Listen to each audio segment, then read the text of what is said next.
পৃথিবীতে যতজন কবি দুর্ভাগ্যের জীবন বহন করেছেন তার মধ্যে কাজী নজরুল ইসলাম অগ্রগণ্য। কাজী নজরুল ইসলামের ছোট্ট সন্তান 4 বছরের শিশু বুলবুল যে রাতে মারা গেল, সেই রাতে তার পকেটে একটা পয়সাও ছিল না, সামান্য পয়সাও নজরুলের পকেটে ছিল না। অথচ সন্তানের মৃতদেহকে কাফন ও দাফনের জন্য 150 টাকা প্রয়োজন হয়েছিল। সেই সময়ে 150 টাকা মানে অনেক টাকা। এত টাকা তিনি কোথায় পাবেন? তার পকেটে একটিও পয়সা নেই। বিভিন্ন লাইব্রেরিতে লোক পাঠানো হলো, কিন্তু টাকার ব্যবস্থা হলো না। শুধুমাত্র ডিএম লাইব্রেরি 35 টাকা দিয়েছিল, কিন্তু প্রয়োজন 150 টাকার মতো।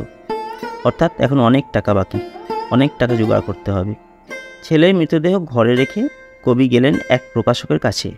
সেই প্রকাশক এক নিষ্ঠুর শর্ত দিলেন কবিকে।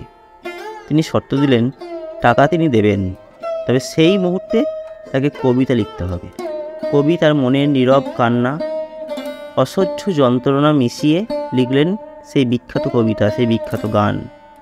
ঘুমিয়ে গেছে শান্ত হয়ে আমার গানের বুলবুলি, করুণ চোখে চেয়ে আছে সাঁঝের ঝরা ফুলগুলি।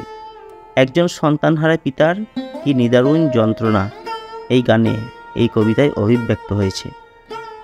তা এই হলো আমাদের বরেণ্য কবি নজরুল ইসলামের জীবনের একটি যন্ত্রণাদায়ক ঘটনা। কেমন লাগলো আজকের ভিডিও? নিশ্চয়ই কমেন্ট করে জানাবে। যদি ভালো লাগে লাইক করবে, সাবস্ক্রাইব করবে চ্যানেলটিকে, আর অবশ্যই পাশে বেল আইকনটিকে অ্যাক্টিভ করে রাখবে। আজকের এই ছোট্ট ভিডিও এখানেই শেষ করছি। ভালো থাকবে।